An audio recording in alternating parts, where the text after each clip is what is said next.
Guys நம்ம திருக்கோன் பைக்ஸில் இன்றைக்கி வந்திருக்க வண்டி பார்த்திங்கன்னா ராயல் என்ஃபீல்டு 350 2015 12வது மாதம் கடைசி மாதம் 2016 சொல்லலாம். இந்த வண்டி ஓடி இருக்க கிலோமீட்டர் பார்த்திங்கன்னா வெறும் 26,000 கிலோமீட்டர் தான் ஓடி இருக்குது.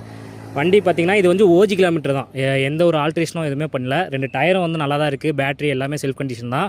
இந்த வண்டி பார்த்திங்கன்னா ஒரு நிமிஷம், இந்த வண்டி 26,000 கிலோமீட்டர் தான் ஓடி இருக்குது. அப்படிங்கிறது உங்களுக்கு இந்த சேசிஸோட கிராக் தெரியும்னு நினைக்கிறேன். இதில் எல்லா புல்லட்லையும் பார்த்திங்கன்னா இதில் மேஜராக வந்து இந்த சைட் ஸ்டாண்டு காரணமாக வந்து இங்கே ஒரு கிராக் இருக்கும். இது வந்து பார்த்திங்கன்னா இதில் அந்த எந்த ஒரு கிராக்கோ எதுவுமே கிடையாது. ப்ளஸ் பாயிண்ட்டுன்னு பார்த்திங்கன்னா வண்டி வந்து ஒரே ஓனர் தான், சென்னை வண்டி தான். வண்டியில் எந்த ஒரு ஃபைன் கட்டின எதுவுமே கிடையாது. வண்டி எல்லாமே கிளியர் ரெக்கார்டில் இருக்குது. இந்த வண்டி கோட் பண்ணுற ப்ரைஸ் பார்த்திங்கன்னா 1,30,000 ரூபா. வண்டி பிடிச்சிருக்கு அப்படின்னா நேரில் வாங்க, இன்னும் கொஞ்சம் குறைச்சி பேசி எடுத்துக்கலாம். இந்த வண்டிக்கு ஃபைனான்ஸும் அவைலபிள் தான்.